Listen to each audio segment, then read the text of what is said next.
In the classroom Timmy and the Jungle Kingdom one bright and sunny school morning, Timmy walked into class holding a big, colorful book. The cover showed lions, parrots, monkeys, and tall trees all around. It was titled, The Jungle Kingdom. His teacher, Miss Clara, smiled and said, "Wow, Timmy, that looks like a very exciting book. Did you bring it from home?" Timmy shook his head proudly. "No, Miss Clara, I found it in the school library yesterday. I want to read it to the class today." The whole class cheered. "Yay, Timmy!" Miss Clara nodded. "That's a great idea, Timmy. Come sit in the big reading chair." Timmy climbed up into the cozy red reading chair at the front of the room. He opened the book wide and said loudly, "This book is called The Jungle Kingdom. It's about animals who live together like friends." As Timmy read, he pointed to each picture. A cheeky monkey swinging from a vine. A wise old elephant teaching the animals how to share. A colorful toucan who loved to sing every morning. The class listened with wide eyes and big smiles. Some even made animal sounds as Timmy read, "Roar! Ooh! Oh!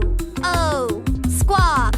When he finished the story, Timmy closed the book and said, "The animals learned that even if they are different, they can still live happily together." Miss Clara clapped. "That was amazing, Timmy. Thank you for reading to us." The class shouted, "Thank you, Timmy. You're the best reader. I want to go to the jungle too." Miss Clara smiled and said, "Now who wants to draw their favorite jungle animal from Timmy's story?"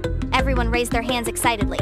After the story, jungle animal drawing time after Timmy's reading, Miss Clara brought out paper, crayons, and colored pencils. "Let's all draw our favorite animal from the Jungle Kingdom," she said.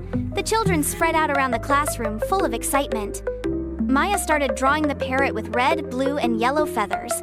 Tommy made a lion with a fluffy orange mane. Fatima drew the big gray elephant wearing glasses, just like in the book.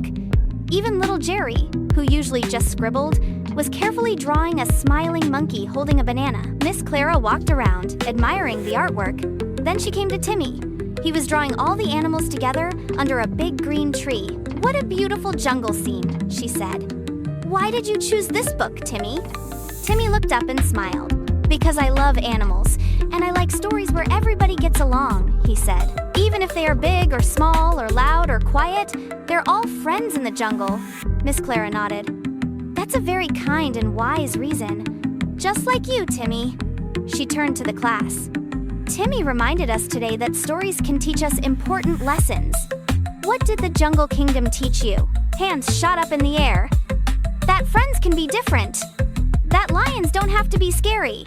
That sharing is good. That monkeys are fun. Subscribe to this YouTube." Miss Clara laughed gently. "Wonderful answers, everyone." She placed Timmy's book carefully on the class bookshelf and said, "Now the Jungle Kingdom will always be here for anyone who wants to read it. Thank you, Timmy." Later that day, Timmy's composition time. When it was time to write a short composition, Timmy wrote, "My name is Timmy. I like books, animals, and playing with my friends. One day, I want to go to the jungle and meet the animals for real." Miss Clara read it and gave Timmy a big gold star. After composition time, play jungle game. Once everyone finished their compositions, Miss Clara had a bright idea. "Since we all love the jungle today," she said, "why don't we pretend to be animals from the Jungle Kingdom during playtime?" The class burst into happy cheers. "Let's turn our classroom into a jungle," she added. Miss Clara passed out animal headbands and paper tails. Timmy picked the elephant because it was wise and kind. Maya wore parrot wings made from colored paper. Tommy roared around in his paper lion mane, and Jerry couldn't stop swinging invisible vines like a monkey. Miss Clara even played jungle sounds through the classroom speaker, chirping birds, buzzing bees, and distant lion calls. Timmy led a parade through the classroom jungle, holding up a rolled paper tube like a safari telescope. "Watch out, there's a tiger sleeping near the library corner," he whispered. The kids tiptoed and giggled. Then they gathered in a circle as Timmy stood in the middle and declared, "Let's build a new jungle rule. No animal is too small or too different to be our friend." The class all nodded in agreement. Miss Clara clapped gently and said, "That's the best jungle rule I've ever heard." Scene: back home. Timmy's jungle drawing. When the school day ended, Timmy rushed home to tell his mommy about his day. "Mommy, I read The Jungle Kingdom to the class, and they all loved it. We drew animals and even became them." Mom Tommy hugged him and smiled. That evening, while dinner was cooking, Timmy sat by the window and drew a brand new jungle scene.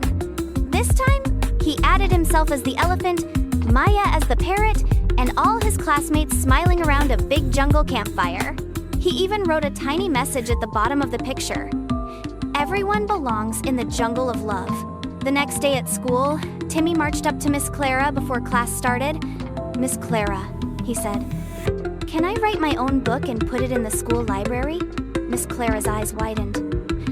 "Of course you can.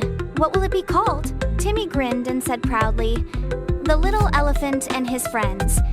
It's about me and my class in the jungle. I'll draw the pictures too." Miss Clara bent down and said, "Timmy, that's a wonderful idea. You're not just a reader anymore, you're a storyteller now."